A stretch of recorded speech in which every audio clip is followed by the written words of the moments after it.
Salute Bharat. നമ്മളോടൊപ്പം മുതിർന്ന മാധ്യമപ്രവർത്തകൻ KG ജ്യോതിർഘോഷാണ്. സാർ, സ്വാഗതം. നമസ്കാരം. സാർ, കഴിഞ്ഞ പിണറായി വിജയൻ സർക്കാരിന് നേരെയുള്ള ഏറ്റവും വലിയ ആക്ഷേപം മോദിയുമായിട്ട് അല്ലെങ്കിൽ BJPയുമായിട്ട് ചില ഡീലുകൾ ഉണ്ടാക്കി എന്നുള്ളതാണ്. അത് പ്രധാനമായിട്ടും കേന്ദ്ര സർക്കാരിനോട് സമരസപ്പെട്ടു പോകുന്ന പല നിലപാടുകളും പിണറായി വിജയൻ സർക്കാർ എടുത്തിരുന്നു എന്നുള്ളതാണ് അതിൻ്റെ മൂല കാരണം. സമാനമായി കേന്ദ്രത്തോട് അടിച്ചു നിൽക്കുക എന്നുള്ളതല്ല, അവരോട്ട് ഒത്തുപോകുക എന്ന് മാത്രമല്ലേ ഉള്ളൂ സതീശൻ സർക്കാരിൻ്റെ മുമ്പിലുള്ള വഴി. പ്രത്യേകിച്ചും നമുക്ക് വലിയ രീതിയിലുള്ള സാമ്പത്തിക ബാധ്യത മുന്നിലുണ്ട്. കടമെടുപ്പ് പരിധി ഉയർത്തേണ്ടത് അത് കേന്ദ്രത്തിൻ്റെ പരിധിയിൽ വരുന്ന കാര്യമാണ്. വലിയ വൻകിട പദ്ധതികൾക്കും കേന്ദ്ര സർക്കാരിൻ്റെ സാമ്പത്തിക പാക്കേജുകളും കേരളം ആഗ്രഹിക്കുന്നുണ്ട്. ആ സ്ഥിതിക്ക് ആശയപരമായി BJPയെ എതിർക്കുന്ന അല്ലെ കോൺഗ്രസ് നയിക്കുന്ന സർക്കാരിന് എത്രത്തോളം അവരുമായിട്ടൊരു സന്ധി സാധ്യമാണ്? ഇതിനകത്ത് നമ്മളൊരു വ്യക്തത ആവശ്യം. എന്തുകൊണ്ടാണ് കഴിഞ്ഞ സർക്കാർ പരസ്യമായിട്ട് കേന്ദ്ര സർക്കാരിനെതിരെ, BJPക്കെതിരെ അല്ലെങ്കിൽ കേന്ദ്ര സർക്കാരിനെതിരെ അതിശക്തമായിട്ടുള്ള ഒരു പോരാട്ടം, അതല്ലെങ്കിൽ ഒരു സർക്കാരിന്റെ പദ്ധതികളെ നിഷേധിക്കുക, അങ്ങനെ ഒരു സമീപനം എടുക്കുകയുണ്ടായി. അതിന്റെ കാരണം എന്ന് പറഞ്ഞു കഴിഞ്ഞാൽ അവർക്ക് ഈ കഴിഞ്ഞ സർക്കാർ ആന്തരികമായിട്ട്, വിശേഷം മുഖ്യമന്ത്രി BJP നേതൃത്വവുമായിട്ട് ചില അന്തർധാരകളുണ്ട്.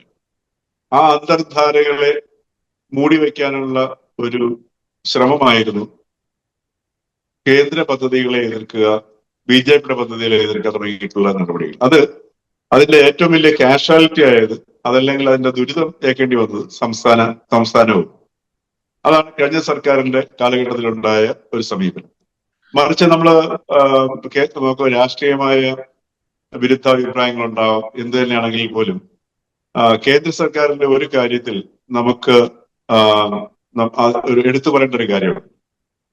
ഉദാഹരണത്തിന് ഗെയിൽ പദ്ധതി, അതും ഈ സർക്കാരിന്റെ മുൻകൈയിൽ ചെയ്തതാണല്ലോ. അതേപോലെ തന്നെ ദേശീയപാത നിർമ്മാണം. അപ്പൊ ഈ വികസന കാര്യങ്ങളിൽ കേന്ദ്ര സർക്കാർ ഉദാരമായ ഒരു സമീപനം സ്വീകരിക്കാറുണ്ട്. അത് രാജ്യം മുഴുവൻ വികസിച്ചു കഴിഞ്ഞാൽ മാത്രമേ തങ്ങളുടെ ലക്ഷ്യത്തിലേക്ക് തങ്ങൾക്ക് നീങ്ങാൻ പറ്റുകയുള്ളൂ, രാജ്യത്തിന് പുരോഗതി ഉണ്ടാകും എന്നുള്ള ഒരു ഉറച്ച ബോധ്യം അവർക്കുണ്ട്. അവരുടെ വികസന മാതൃകകൾ ശരിയോ തെറ്റോ എന്നുള്ളത് വേറെ കാര്യം. പക്ഷെ പൊതുവിൽ അവരെടുത്തിരിക്കുന്ന വ്യക്തമായിട്ടൊരു ധാരണയുണ്ട്, കേരളവും വികസിച്ചെങ്കിൽ മാത്രമേ രാജ്യം വികസിക്കുകയുള്ളൂ. അപ്പൊ അതുകൊണ്ട് അതേ സമയത്ത് തന്നെ അവരുടെ രാഷ്ട്രീയ ലക്ഷ്യമുണ്ട്. ചില പദ്ധതികളില് കേന്ദ്ര സർക്കാർ ഗ്രാന്റ് കൊടുക്കുന്ന സമയത്ത് ചില ആശുപത്രികളുടെ പദ്ധതികൾ നടപ്പിലാക്കുകയാണെങ്കിൽ ചിലപ്പോൾ അതിന്റെ അവിടെ കേന്ദ്ര സർക്കാരിന്റെ പേര് വെക്കേണ്ടി വരും, അവർ ആ പദ്ധതിക്ക് ഇടുന്ന പേര് വെക്കേണ്ടി വരും. അപ്പൊ ഇത്തരം പേരുകൾ വെക്കുന്ന ഒരു വിഷയവുമായി ബന്ധപ്പെട്ട് ആണ് പല പദ്ധതികളും. ഒരുമാതിരി കവലച്ചട്ടമ്പിമാരുടെ ഒരു ഭാഷയായിരുന്നു കഴിഞ്ഞ പ്രാവശ്യം ഈ ആരോഗ്യവകുപ്പ് മന്ത്രിയൊക്കെ ആദ്യം പ്രകടിപ്പിച്ചത്. പിന്നീട് കേന്ദ്ര സർക്കാരിന്റെ ആ നിർദ്ദേശം അനുസരിച്ചുള്ള പേരുകൾ വെക്കേണ്ടിയും വന്നു. അപ്പൊ അത്തരത്തിലൊരു ആയുഷ് എന്ന പേര് ഉപയോഗിക്കുന്നതുമായി ബന്ധപ്പെട്ട ആയുഷ് എന്നുള്ള പേര് കേരളവും മനസ്സിലാക്കേണ്ട സാധനം, കേരളം ഇന്ത്യയുടെ ഭാഗമാണ്. അത് നമുക്കിവിടെ കേന്ദ്രത്തിൽ, നമ്മൾ ജനാധിപത്യ സംവിധാനത്തിൽ ജീവിക്കുന്ന രാജ്യമാണ്. കേന്ദ്രത്തിൽ ആര് ഭരിക്കുന്നു, കേരളത്തിൽ ആര് ഭരിക്കുന്നുള്ളതല്ല പ്രശ്നം. നമ്മൾ ജനാധിപത്യ സംവിധാനത്തിലാണ്, തെരഞ്ഞെടുക്കപ്പെട്ട ഗവൺമെന്റുകൾ ഭരിക്കും. അത് കേന്ദ്രത്തിലാണെങ്കിൽ കേന്ദ്ര തെരഞ്ഞെടുക്കപ്പെട്ട ഗവൺമെന്റ് ഭരിക്കും, കേരളത്തിലാണെങ്കിൽ കേരളം. ഇതില് സംസ്ഥാനത്തിന്റെ താല്പര്യവും രാജ്യത്തിന്റെ താല്പര്യവും പ്രഥമഗണനീയമായി വരികയാണെങ്കിൽ ഒരു കോൺഫ്ലിക്റ്റിന്റെ ആവശ്യമില്ല. ഇതിപ്പോ ആയുഷ് എന്നുള്ളൊരു പേര് വെച്ച് കഴിഞ്ഞാൽ എന്താ സംഭവിക്കുക? ആയുഷ് എന്നുള്ള പേര് വെച്ച് കഴിഞ്ഞാൽ കേന്ദ്ര ഗ്രാന്റ് കിട്ടും, പെട്ടെന്ന് അതിന്റെ പരിപാടികൾ പൂർത്തിയാക്കാം, പ്രാദേശിക ലെവലിൽ സാധാരണക്കാരായ പാവപ്പെട്ട മനുഷ്യർക്ക് കൂടുതൽ സൗകര്യം കിട്ടും, ഇത്രയേ ഉള്ളൂ. ഈ ഗവൺമെന്റ് എടുക്കാൻ പോകുന്ന ഒരു സമീപനം എന്ന് പറയുന്നത് അത്തരത്തിലൊരു രഹസ്യ അജണ്ടയിലേക്ക് പോകാനുള്ള സാധ്യതകൾ നിലവിലെ സാഹചര്യങ്ങൾ കാണുന്നില്ല. CPM-നെ സംബന്ധിച്ചിട്ട്, അതല്ലെങ്കിൽ LDF-നെ സംബന്ധിച്ചിട്ട് പിണറായി വിജയനും കേന്ദ്ര നേതൃത്വവും തമ്മിലുണ്ടായിരുന്ന, അല്ലെങ്കിൽ BJP നേതൃത്വവും തമ്മിലുണ്ടാക്കിയിരുന്ന ഒരു രഹസ്യമായ ബന്ധം ഉണ്ടായിരുന്നു എന്നുള്ളത് പരസ്യമാണ്. അതുകൊണ്ടാണ് സംഭവിച്ചത്. പക്ഷെ ഇവിടെ ഈ സർക്കാരിനെ സംബന്ധിച്ചിട്ട് അത്തരത്തിലൊരു സംഗതി കാണുന്നില്ല. മാത്രമല്ല, കേരളത്തിനെ ഒരു പുതിയ ദിശയിലേക്ക് കൊണ്ടുപോകണം എന്നുള്ള ഉത്തരവാദിത്വം ഒരു വീക്ഷണവും മുഖ്യമന്ത്രി VD സതീശന്റെ ഇതുവരെയുള്ള സമീപനങ്ങളിൽ കാണാനുണ്ട്. അതുകൊണ്ട് തന്നെയാണ് കേരളത്തിന്റെ ചരിത്രത്തിൽ ആദ്യമായിട്ട് സാമ്പത്തികം അതല്ലെങ്കിൽ ധനകാര്യം മുഖ്യമന്ത്രി തന്നെ ഏറ്റെടുക്കുന്നത്. ആ ഉത്തരവാദിത്തം ഏറ്റെടുക്കുകയായിരുന്നു, ഒരു ലീഡർഷിപ്പ് ഏറ്റെടുക്കുകയായിരുന്നു. ഖജനാവ് കാലിയാണെങ്കിലും സാമ്പത്തിക പ്രശ്നമുണ്ടെങ്കിലും എങ്ങനെ ഖജനാവ് നിറയ്ക്കാം എന്നുള്ളതാണ് പ്രാഥമികമായ ഒരു ലക്ഷ്യമായിട്ട് മുഖ്യമന്ത്രി പറയുന്നത്. അത് തന്നെ ഒരു നല്ല ലക്ഷണമാണ്. കാരണം കേന്ദ്രത്തിൽ നിന്നും കിട്ടുന്നില്ല എന്നുള്ള നിലവിളി മാറ്റിയിട്ട് എങ്ങനെ എന്റെ ഖജനാവ് നിറയ്ക്കാം എന്നുള്ള ചിന്തയിലേക്ക് വരും. ആ ചിന്ത തന്നെ നമ്മുടെ കേരളത്തിന്റെ ചരിത്രത്തിലെ ഒരു ഗതിക്ക് മാറ്റം സൂചിപ്പിക്കുന്ന ഒരു ഗവൺമെന്റിന്റെ നിലപാടാണ്. അപ്പൊ അതുകൊണ്ട് എനിക്ക് തോന്നുന്നു കേരള സർക്കാർ നല്ല പദ്ധതികൾ ആവിഷ്കരിക്കുകയാണെന്നുണ്ടെങ്കിൽ BJP ഗവൺമെന്റ്, കേന്ദ്ര ഗവൺമെന്റ് അതിനെ പ്രോത്സാഹിപ്പിക്കുന്ന സമീപനമായിരിക്കും എടുക്കുക. കാരണം അവർക്ക് രാഷ്ട്രീയമായിട്ടും അതാണ് ഗുണം ചെയ്യുക. ഇപ്പൊ തിരുവനന്തപുരം കോർപ്പറേഷനിൽ അവരുടെ ഭരണത്തിന്റെ കീഴിലാണ് 3 MLA-മാർക്ക് ഒരു അസംബ്ലിയിലുണ്ട്. അതുവഴി തങ്ങൾ ഏതെങ്കിലും ഒരു പദ്ധതിയിലേക്ക് കേരളത്തിലേക്ക് കോൺട്രിബ്യൂട്ട് ചെയ്യുകയാണെങ്കിൽ അതിന്റെ വിസിബിലിറ്റി പ്രകടമാക്കാനായിട്ട്, അത് ജനങ്ങളുടെ മനസ്സിലേക്ക് അത് കേന്ദ്ര പദ്ധതിയാണെന്ന് വ്യക്തമായിട്ട് ബോധ്യപ്പെടുത്താനുള്ള എല്ലാ അവസരങ്ങളും ഇന്നിപ്പോ BJPക്കുണ്ട്. BJP ഇതിനകത്ത് ഒരു രാഷ്ട്രീയവും കളിക്കുന്നത്. അവരുടെ രാഷ്ട്രീയം എന്ന് പറയുന്നത് ഒരിത്തിരിയുടെ പ്രായോഗിക രാഷ്ട്രീയമാണ് BJP പ്രവർത്തിക്കുന്നത്. ഉദാഹരണത്തിന് കേരളത്തില് ഇനിയിപ്പം വരാൻ പോകുന്ന സന്ദർഭത്തിൽ അവർ കാണുന്ന അവര് 2031 സംഭവിക്കും എന്ന് വിചാരിച്ചിരുന്ന കാര്യം BJPയുടെ കണക്കൂട്ടലിൽ ഉണ്ടായിരുന്ന സംഗതി ഇപ്പൊ 2026 സംഭവിച്ചിരിക്കുകയാണ്. എന്താന്ന് വെച്ച് കഴിഞ്ഞാൽ BJP കരുതിയിരുന്നത് ഒരു തവണയും കൂടെ CPM കേരളത്തിൽ ഭരിക്കുകയാണെന്നുണ്ടെങ്കിൽ CPM തകർന്ന് ഇല്ലാണ്ടാവുകയും ഇവിടെ 2 പക്ഷമായിട്ട് ഒരു ത്രികോണ മത്സരം എന്നുള്ളത് മാറി പഴയ അവസ്ഥയില് ഒരു ദ്വികോണ മത്സരത്തിലേക്ക് കേരള രാഷ്ട്രീയം മാറും. അങ്ങനെ മാറുമ്പോഴാണ് തങ്ങൾക്ക് അനായാസം അധികാരത്തിൽ വരാൻ കഴിയുക എന്നുള്ളതായിരുന്നു BJPയുടെ കണക്കൂട്ടൽ. അതിന് അവർക്ക് 5 വർഷം കൂടെ മുൻകൂട്ടിയായിരുന്നു അവർ കണ്ടിരുന്നത്. പക്ഷെ അത് 5 വർഷം മുൻപേ സംഭവിച്ചിരിക്കുന്നു. അപ്പൊ ഇനി BJP ലക്ഷ്യം വെക്കുന്ന കേരളത്തിലെ രാഷ്ട്രീയം എന്ന് പറഞ്ഞാൽ ഒരു ഭാഗത്ത് BJPയും അതല്ല NDA, മറുഭാഗത്ത് ഇപ്പോൾ തകർന്നുകൊണ്ടിരിക്കുന്ന CPM-ഉം അതേപോലെ ഈ കോൺഗ്രസും മുസ്ലിം ലീഗും ഒക്കെ ചേർന്നിട്ടുള്ള മറ്റൊരു മുന്നണിയും. ഈ ഒരു രണ്ട് ധ്രുവീകരണങ്ങൾ കേരള രാഷ്ട്രീയത്തിൽ ഉണ്ടാകും എന്നുള്ളതിൽ സംശയമില്ല. ഇപ്പൊ തന്നെ ആ ലക്ഷണങ്ങളെല്ലാം കണ്ടു തുടങ്ങി. അതിന്റെ പ്രാരംഭ ലക്ഷണങ്ങൾ ഈ കഴിഞ്ഞ തെരഞ്ഞെടുപ്പിൽ കാണുകയുണ്ടായി. വളരെ വ്യക്തമായിട്ട് അത് നോക്കി അറിയാൻ പറ്റും. അപ്പൊ അതുകൊണ്ട് ആ ഒരു ഗതിയിലേക്ക് പോകുമ്പോഴത്തേക്ക് BJPയുടെ ഈ കേന്ദ്രത്തിൽ നിന്നുള്ള ആ ഒരു തിരുവനന്തപുരം കോർപ്പറേഷന്റെ ഭരണം മെച്ചപ്പെടുന്നതാണെങ്കിലും അതേപോലെ കേരളത്തിലെ പദ്ധതികൾക്ക് കേന്ദ്രം നൽകുന്ന സഹായമെല്ലാം അവര് നല്ല പദ്ധതികളാണെങ്കിൽ നല്ല സഹകരണം തന്നെ കൊടുക്കാനും അതിനകത്ത് അവര് കോൺഗ്രസിനെ ഞെരുക്കിക്കൊണ്ടുള്ള ഒരു രാഷ്ട്രീയം കളിക്കാൻ BJP തയ്യാറാവുകയില്ല. കാര്യം അത് അവർക്ക് നഷ്ടക്കച്ചവടമാണെന്നും വളരെ ലാഭക്കച്ചവടം, അനായാസമായ ലാഭക്കച്ചവടവും അതേ സമയത്ത് രാജ്യം മെച്ചപ്പെടുകയും ചെയ്യുകയാണ്. കേരളത്തിന്റെ കോൺട്രിബ്യൂഷൻ രാജ്യത്തിന്റെ കോൺട്രിബ്യൂഷനിലേക്കല്ലേ വരുന്നത്. അപ്പൊ ആ രീതിയിൽ ഒരു കേന്ദ്രവുമായിട്ട് ഇപ്പൊ ഈ PM-ശ്രീ പദ്ധതി എന്ന് പറയുന്നത് കഷ്ടമാണ്. കാരണം എന്ന് വെച്ച് കഴിഞ്ഞാൽ കേരളത്തിലെ പിണറായി വിജയന്റെ ചെറുമകൻ പഠിക്കുന്നത് NEP അനുസരിച്ചിട്ടുള്ള നാഷണൽ എഡ്യൂക്കേഷൻ പ്രോഗ്രാമിന്റെ ആ ഒരു കാഴ്ചപ്പാടിൽ ആ ഒരു പദ്ധതിയുടെ കീഴിൽ വരുന്ന ഒരു CBSE സ്കൂളിലാണ് അദ്ദേഹത്തിന്റെ ചെറുമകൻ പഠിക്കുന്നത്. പിന്നെ PM-ശ്രീ ഈ NEP ആണെങ്കിലും ഈ PM-ശ്രീ ആണെങ്കിലും എല്ലാം ഈ മാറുന്ന കാലഘട്ടത്തിൽ വിദ്യാർത്ഥികളെ അതിന് പര്യാപ്തമാക്കുന്ന പദ്ധതികളാണ്. ഞാനത് നന്നായിട്ട് പഠിച്ചിട്ടുള്ളതുകൊണ്ട് പറയുകയാണ്. അതോടൊപ്പം തന്നെ BJP ഗവൺമെന്റിന്റെ ചില കാഴ്ചപ്പാടുകൾ അതിനകത്തുണ്ടാവും. അതിലിപ്പോ നമുക്ക് യോജിപ്പൊക്കെ ഉണ്ടാവാം. കാര്യം ഇതിപ്പോ ഇന്ത്യൻ സെൻട്രിക് ആണ്. ഇതുവരെ നമ്മൾ പഠിച്ചിരുന്ന സംഗതികളെല്ലാം വെസ്റ്റേൺ സെൻട്രിക് ആയിരുന്നു. നമ്മളുടെ വിജ്ഞാന മേഖലകൾ മുഴുവൻ വെസ്റ്റേൺ സെൻട്രിക് ആയിട്ടാണ് നീങ്ങിയിരുന്നത്. ഇപ്പൊ സാങ്കേതിക വിദ്യയുടെ കാര്യത്തിലാണെങ്കിലും എല്ലാത്തിന്റെ കാര്യത്തിലും. ഇനി ഈ ഗവൺമെന്റ് അതിനൊരു ഇന്ത്യൻ സെൻട്രിക് അല്ലെങ്കിൽ ഒരു ഈസ്റ്റേൺ സെൻട്രിക് ആക്കിയിട്ട് മാറ്റുന്ന രാഷ്ട്രീയ കാഴ്ചപ്പാട്. പക്ഷേ സാർ, ഇതിനെ കഴിഞ്ഞ ഇടത് സർക്കാരും ഒരു പരിധിവരെ കോൺഗ്രസും അതിനെ വ്യാഖ്യാനിച്ചത് വിദ്യാലയങ്ങളെ കാവ്യവൽക്കരിക്കുന്ന അജണ്ട വെച്ചുകൊണ്ടുള്ള പാഠ്യസമ്പ്രദായം നടപ്പിലാക്കാനായിട്ടുള്ള പദ്ധതിയാണ് ഇതെന്നാണ്. അപ്പോൾ അതിനെ ഐഡിയോളജിക്കലി അതിനെ എതിർക്കുന്ന 2 കൂട്ടർ ഇപ്പോൾ ആ പദ്ധതിയുമായിട്ട് എങ്ങനെ മുമ്പോട്ട് പോകുന്നുള്ള ആശയ സംഘർഷത്തിൽ നിൽക്കുകയാണ്. അല്ല, ഇതിപ്പോ ഇന്ത്യയുടെ ഭാഗമല്ലേ കേരളം? അതെ. അല്ലേ? ഇന്ത്യയുടെ ഭാഗമാണ് കേരളം. അപ്പം നമ്മുടെ ഇവിടുത്തെ രാഷ്ട്രീയ നേതാക്കളുടെയും മറ്റേ ഞാൻ പറഞ്ഞില്ലേ, പിണറായി വിജയന്റെ ചെറുമകൻ പഠിക്കുന്നത് ഈ CBSE സിലബസിലാണ് പഠിക്കുന്നത്, PM ശ്രീ സിലബസിലാണ് പഠിക്കുന്നത്.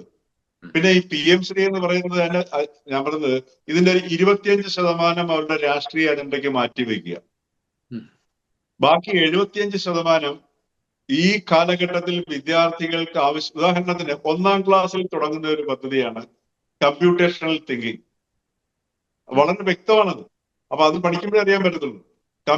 കമ്പ്യൂട്ടേഷണൽ തിങ്കിങ് എന്നുള്ള പ്രോസസ് 1ാം ക്ലാസ്സിലെ പാഠ്യപദ്ധതി ഉൾപ്പെടുത്തി പസിൽസും അതേപോലെയുള്ള സംഗതികളും ഒക്കെ പഠിപ്പിച്ചുകൊണ്ടാണ് കുട്ടികളെ കമ്പ്യൂട്ടേഷണൽ തിങ്കിങ്ങിലേക്ക് കൊണ്ടുവരുന്നത്.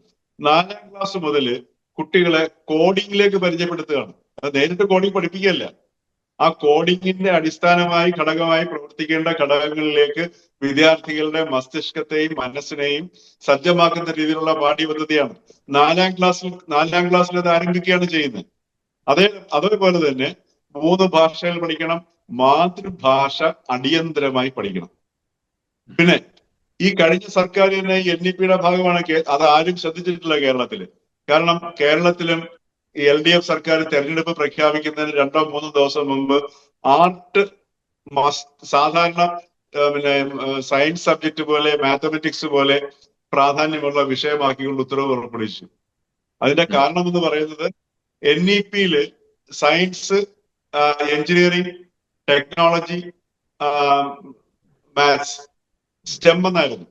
അത് മാറ്റിയിട്ട് ഇതിപ്പം science, technology, engineering, art and maths ആക്കിയിരിക്കുകയാണ്, STEAM ആക്കിയിരിക്കുകയാണ്. STEM-ൽ നിന്ന് STEAM-ലേക്ക് വന്നു, ആർട്ടും കൂടെ ചേർത്തു. അപ്പൊ ഈ ആർട്ടിന് ശരിക്കും പറഞ്ഞു കഴിഞ്ഞാൽ മാത്സിന്റെയും ടെക്നോളജിയുടെയും ഒക്കെ പ്രാധാന്യത്തിലേക്ക് വന്നിരിക്കുകയാണ് ചെയ്യുന്നത്. അപ്പൊ ഇത് ഈ മാറുന്ന കാലഘട്ടത്തിൽ AI യുഗത്തില് ആർട്ട് ഏറ്റവും വലിയ സിഗ്നിഫിക്കൻസിലേക്ക് വരിക ചെയ്യുന്നു. കാര്യം അവിടെ മാത്രമേ ഉള്ളൂ AI കയറി നമ്മളെ സൂപ്പർസീഡ് ചെയ്യാൻ കഴിയാത്തത്. അതുകൊണ്ടാണ് ആർട്ടിന് ഇത്രയും പ്രാധാന്യം വരുന്നത്. അപ്പൊ ഈ രീതിയിലേക്ക് വിദ്യാർത്ഥികളെ പാകപ്പെടുത്തിയെടുക്കാനുള്ള പദ്ധതികളാണ് ഈ NEP ആണെങ്കിലും PM ശ്രീ ആണെങ്കിലും. അത് ഇവിടുത്തെ സാധാരണ പാവപ്പെട്ട സർക്കാർ സ്കൂളിൽ പോകുന്ന കുട്ടികൾക്ക് മാത്രമേ ഉള്ളൂ അത് നിഷേധിക്കുന്നത്. അത് വളരെ സങ്കടമാണ്. കാര്യം അവരെ എന്നും ഈ പറഞ്ഞ പോലെ വീണ്ടും ഇനി മുദ്രാവാക്യം വിളിക്കാനും അടികൊള്ളാനും ഓഫ് കോഴ്സ് അവർക്ക് ഈ പറഞ്ഞതുപോലെ ഇലക്ഷൻ പൊളിറ്റിക്കൽ താല്പര്യങ്ങൾക്ക് ഈ പറഞ്ഞ ഇലക്ടറൽ താല്പര്യത്തിന് ചിലപ്പോൾ സഹായമായെന്നിരിക്കാം. പക്ഷെ വളരെ സങ്കടകരമാണ്. 2 സിലബസിൽ ഈ കുട്ടികളുടെ 2 പൗരന്മാർ ഉണ്ടായിക്കൊണ്ടിരിക്കുകയാണ്. എന്തുകൊണ്ട് അവർക്കും കൂടി ഈ സിലബസ് കൊടുത്തുകൂടാ സാധാരണക്കാർ കുട്ടികൾക്ക്? അവിടെ നല്ല ഈ ക്വാളിഫൈഡ് അധ്യാപകരുള്ള സ്ഥലമാണ് സർക്കാർ സ്കൂളുകൾ, അല്ലേ? മറ്റേടത്തെക്കാട്ടി നല്ല ക്വാളിഫൈഡ് അധ്യാപകരുള്ള സ്ഥലമാണ് സർക്കാർ സ്കൂളുകൾ. എന്തുകൊണ്ടാണ് കുട്ടികളെ പഠിപ്പിക്കുന്നില്ല? ഇത് വളരെ സങ്കടം. അപ്പൊ അതുകൊണ്ട് ഈ ഗവൺമെന്റ് എനിക്ക് തോന്നുന്നു ഒരു കൺഫ്രണ്ടേഷൻ ലെവലിലേക്ക് പോകാൻ സാധ്യതയില്ല. കാരണം ഈ ഗവൺമെന്റിന്റെ മുഖ്യമന്ത്രി സതീശന്റെ ഫോക്കസ് കേരളമാണ്. തൽക്കാലം നിലവിൽ അദ്ദേഹത്തിന്റെ കുടുംബപരമായ ഏതെങ്കിലും കാര്യങ്ങളോ ഏതെങ്കിലും പേടിയോ ഭീതിയോ ഒന്നും നിലവിലുണ്ടെന്ന് തോന്നുന്നില്ല. കാര്യം അതുകൊണ്ട് BJP-യുമായിട്ട് ഒരു അണ്ടർഗ്രൗണ്ട് ധാരണ ഉണ്ടാക്കാനുള്ള സാധ്യത വളരെ കുറവാണ്. അപ്പോ ദേശീയ തലത്തിൽ അതിനുള്ള അന്തരീക്ഷം ഇല്ലാത്തത് കൊണ്ട് കോൺഗ്രസ് അല്ലെങ്കിൽ കേരളത്തിന്റെ മുഖ്യമന്ത്രി അങ്ങനെ ഒരു ധാരണയ്ക്ക് പോകില്ല എന്ന് നമുക്ക് വിശ്വസിക്കുകയും കേരളം എന്നുള്ളത് ഒരു ഫോക്കസിലേക്ക് വരികയും, കഴിഞ്ഞ മുഖ്യമന്ത്രിയുടെ ഫോക്കസ് കേരളമായിരുന്നില്ല, മറിച്ച് തന്റെ കുടുംബം എന്നുള്ളതായിരുന്നു. അതുകൊണ്ടാണ് ഈ പുറമെ നമുക്ക് BJP ആയിട്ടുള്ള ശത്രുത കാണിക്കേണ്ടി വരും. അപ്പൊ ഇവിടെ ഈ VD സതീശൻ ഗവൺമെന്റ് ഇപ്പൊ ഇന്നത്തെ വിദ്യാഭ്യാസ മന്ത്രിയുടെ ആ പ്രഖ്യാപനം തന്നെ കഴിഞ്ഞ ദിവസം ഞാൻ കേട്ടിരുന്നു. അദ്ദേഹം പറഞ്ഞു ഒപ്പിട്ടതാണ്, കേരള സർക്കാർ ഒപ്പിട്ടതാണ്, അതിനെ എങ്ങനെ മാറ്റാൻ കഴിയും? ഗവൺമെന്റ് തുടർച്ചയാണ്. അപ്പൊ അതുകൊണ്ട് അവർക്കും ഈ യാഥാർത്ഥ്യം തിരിച്ചറിയാം. കർണാടകത്തിൽ നടപ്പിലാക്കിയിട്ടുണ്ട്, കോൺഗ്രസ് ഗവൺമെന്റുകൾ നടപ്പിലാക്കിയിട്ടുണ്ട് ഈ പദ്ധതി. അപ്പൊ അതുകൊണ്ട് ഇവിടെയും അങ്ങനെ ഒരു പ്രശ്നം ഉണ്ടാകാൻ വഴിയില്ല. കോൺഗ്രസിന്റെ താല്പര്യം ഈ പറഞ്ഞ പോലെ കേരളത്തിൽ മാറ്റം കൊണ്ടുവരിക എന്നുള്ളതാണ്. അതിനുവേണ്ടിയുള്ള ഒരു ശ്രമത്തിന്റെ ലക്ഷണമായിട്ടാണ് VD സതീശൻ ധനകാര്യവും പോർട്ടും തുറമുഖവും ഏറ്റെടുത്തിരിക്കുന്നത് ഞാൻ മനസ്സിലാക്കുന്നത്. വരുന്ന ദിവസം മുഖ്യമന്ത്രി പ്രധാനമന്ത്രിയെ നേരിട്ട് കാണുന്നുണ്ട്. വെറും ഒരു സന്ദർശനത്തിനപ്പുറം കേരളത്തിന് വലിയ രീതിയിലുള്ള ഒരു കൈത്താങ്ങ് കേന്ദ്രത്തിൽ നിന്ന് പ്രതീക്ഷിക്കുന്നുണ്ട്. പ്രത്യേകിച്ചും വൻകിട വികസന പദ്ധതികൾ സംസ്ഥാനത്ത് ആവിഷ്കരിച്ച് നടപ്പിലാക്കേണ്ടതുണ്ട്. പ്രത്യേകിച്ച് അടിസ്ഥാന സൗകര്യ വികസന മേഖലയിൽ ഇതിനൊക്കെ ഉദാരമായ ഒരു പരിഗണന കേന്ദ്രത്തിൽ നിന്ന് ഉണ്ടാകുമെന്ന് തന്നെ നമ്മൾ കരുതേണ്ട വരുമോ? തീർച്ചയായിട്ടും ഉണ്ടാകും. ഉണ്ടായില്ലെങ്കിൽ രാഷ്ട്രീയമായിട്ടും BJPക്ക് നഷ്ടമായിരിക്കും. മറിച്ച് ഉദാരമായ സമീപനം ഉണ്ടാവുകയാണെങ്കിൽ രാഷ്ട്രീയമായിട്ട് BJPക്ക് ഗുണകരവുമായിരിക്കും. അത് അതിഗംഭീരമായിട്ട് BJP ഇപ്രാവശ്യം ഉപയോഗിക്കുകയും ചെയ്യും. ഈ വരാൻ പോകുന്ന നിയമസഭയിൽ നിലവിൽ BJPക്ക് 3 അംഗങ്ങളെ ഉള്ളുവെങ്കിലും 2 പ്രതിപക്ഷമാണ് ഇപ്പൊ നമ്മുടെ നിയമസഭയിലുള്ളത്. ആ പ്രതിപക്ഷത്തില് ഈ അപ്പുറത്തെ ഭാഗത്ത് ഈ മറ്റേ LDFന്റെ 35 അംഗങ്ങളെക്കാൾ വളരെ ശക്തിയോടെയുള്ള ഒരു സാന്നിധ്യം ഈ 3 പേരും 3 BJP അംഗങ്ങളും നിയമസഭയിൽ അറിയിക്കാനാണ് സാധ്യത. കാരണം 35 പേരുടെ പ്രതിപക്ഷ നേതാവ് പിണറായി വിജയനാണ്. അപ്പൊ പിണറായി വിജയന് ഇപ്പൊ നമ്മൾ കഴിഞ്ഞ ദിവസം കണ്ടതാണ്, സ്പീക്കറെ അഭിനന്ദിച്ചുകൊണ്ടുള്ള ഒരു പ്രസംഗം എല്ലാവരും നടത്തുന്നതാണ്. അതും അദ്ദേഹത്തിന് നോക്കി വായിക്കാതെ പറ്റുന്നില്ല. അദ്ദേഹത്തിന് ഒരു ബാറ്റിംഗ് സൈഡിന്റെ അമ്പയർ എന്നൊക്കെ വളരെ രസകരമായി അതിനെ പരാമർശിക്കുന്നുണ്ടായിരുന്നു. അതാണ് എന്റെ ഒരു പ്രശ്നം. അപ്പൊ ആ നിലയ്ക്ക് മറുഭാഗത്ത് രാജീവ് ചന്ദ്രശേഖരാണെങ്കിലും അതേപോലെ V മുരളീധരനാണെങ്കിലും ഈവൻ ഗോപകുമാറിന് ആദ്യത്തെ എക്സ്പീരിയൻസ് ആണ് ഒരു ലെജിസ്ലേറ്റീവ് സംവിധാനത്തിൽ. പക്ഷെ അദ്ദേഹം പോലും ഈ 3 പേരും കൂടെ ചേർന്ന് അവരായിരിക്കും ശരിക്കും പറഞ്ഞാൽ ഇപ്പൊ നമ്മൾ കാണാൻ പോകുന്ന പ്രതിപക്ഷം. കാരണം പിണറായി വിജയന് 2 രീതിയിലെ സംസാരിക്കാൻ അറിയാം. ഒന്ന് അധിക്ഷേപിച്ച് സംസാരിക്കുക. മറിച്ച് പ്രതിപക്ഷത്തിൽ ഇരിക്കുന്ന സംഭവം അത് പറ്റുന്നില്ല. കാരണം പഠിച്ച് ആ കാര്യങ്ങൾ അവതരിപ്പിച്ച് ആ സന്ദർഭോചിതമായി അതിനോട് പ്രതികരിച്ചൊക്കെ മുമ്പോട്ട് പോയെങ്കിൽ മാത്രമേ ആ നിയമസഭയിൽ കാര്യമായ പ്രതിപക്ഷത്തിന് പ്രവർത്തിക്കാൻ പറ്റുള്ളൂ. ഇതിന് അനായാസമായി കഴിയുന്ന വ്യക്തിയാണ് രാജീവ് ചന്ദ്രശേഖരനും V മുരളീധരനും. അവര് നേരത്തെയുള്ള ഭരണപരിചയം അവരുടെ കയ്യിലുണ്ട്. അപ്പൊ അതുകൊണ്ട് ഈ BJPയുടെ കേന്ദ്രത്തിൽ നിന്നുള്ള BJP സർക്കാരിന്റെ ഭാഗത്ത് രാഷ്ട്രീയമായിട്ടും അതോടൊപ്പം തന്നെ അവരുടെ വികസന സമീപനത്തിന്റെ പൊതു സമീപനത്തിന്റെ ഭാഗമായിട്ടും വളരെ കൈയച്ചുള്ള ഒരു ഉദാര സമീപനം ഉണ്ടാകും. അതിന്റെ ക്രെഡിറ്റ് എടുക്കും കേട്ടോ, BJP എടുക്കും, സംശയമില്ല. പക്ഷെ അത് കൊണ്ടുവരുന്നു എന്നുള്ള ക്രെഡിറ്റ് എടുക്കാൻ അതിസമർത്ഥനാണ് സതീശനും. തങ്ങളുടെ ശ്രമം കൊണ്ടും കൂടെ ആണെന്നുള്ളതിന്റെ പിന്നെ അത് എടുക്കാനുള്ള ആ ഒരു ക്രെഡിറ്റ് എടുക്കാനുള്ള ഒരു ചടുലതയും സതീശനുണ്ട്. അതുകൊണ്ട് അങ്ങനെ ഭാവിയിൽ ഞാൻ ഈ പറയുന്ന ഇന്ത്യ മുന്നണി പോലെ CPM-ഉം കോൺഗ്രസും മറ്റുള്ള മുസ്ലിം ലീഗും എല്ലാം ചേർന്നുള്ള ഒരു ഭാഗവും, മറുഭാഗത്ത് NDA-യും BJPയും മറ്റു പാർട്ടികളും ചേർന്നുള്ള ഒരു മറുഭാഗവുമായിട്ടുള്ള ഒരു രാഷ്ട്രീയ ധ്രുവീകരണത്തിൽ കേരളത്തിൽ അതിന് തുടക്കം കുറിച്ചു കഴിഞ്ഞു. അപ്പൊ അതിലേക്ക് എത്രയും പെട്ടെന്ന് എത്തിച്ചേരുക എന്നുള്ള BJPയുടെ രാഷ്ട്രീയ ലക്ഷ്യങ്ങൾ വരുമ്പോൾ സ്വാഭാവികമായിട്ട് കേരളത്തിന്റെ വികസന പദ്ധതികൾക്ക് കേന്ദ്രത്തിൽ നിന്നുള്ള സഹായം കിട്ടും. അവിടെ VD സതീശൻ ഒരു കൺഫ്രണ്ടേഷന് പോകാനുള്ള സാധ്യത വളരെ വളരെ വളരെ കുറവാണ്. അത് നാളത്തെ പ്രധാനമന്ത്രിയായിട്ടുള്ള സന്ദർശനത്തിന് ശേഷം ഒരുപക്ഷെ നമുക്ക് പിന്നെ മുഖ്യമന്ത്രിയുടെ സംഭാഷണങ്ങളിലൂടെ നമുക്കത് പ്രകടമാക്കാൻ അല്ലെങ്കിൽ മനസ്സിലാക്കാൻ കഴിയുകയും ചെയ്യും എന്നാണ് ഞാൻ കരുതുന്നത്. നന്ദി.